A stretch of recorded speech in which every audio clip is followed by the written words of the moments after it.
2014-19లో కొత్తగా ఏర్పడినటువంటి ప్రభుత్వంగా రాష్ట్ర విభజన తర్వాత రాయలసీమ ప్రాంతంలో ప్రాజెక్టుల విషయంలో అత్యంత ఇంట్రెస్ట్ చూపించి ముఖ్యమంత్రిగా ఆ రోజు నారా చంద్రబాబు నాయుడు గారు వారు కర్నూలు పశ్చిమ ప్రాంతంలో ఉన్నటువంటి ప్రాజెక్టులన్నిటికీ నాంది పలికి ముఖ్యంగా మా పశ్చిమ ప్రాంత జీవనాడైనటువంటి కార్యక్రమానికైనా సంక్షేమానికి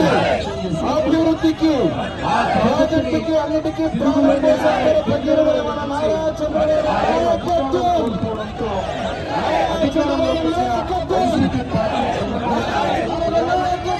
నేను రాయలసీమ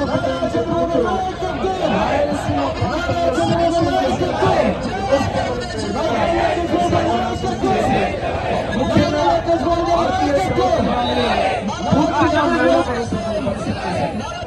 ఈరోజు రాష్ట్రంలో రాష్ట్ర ప్రజలు ప్రజలు కూటమి ప్రభుత్వాన్ని ఆశీర్వదించి ఆ కూటమి ప్రభుత్వం ఈరోజు అధికారంలోకి వచ్చిన సంవత్సరంలోపే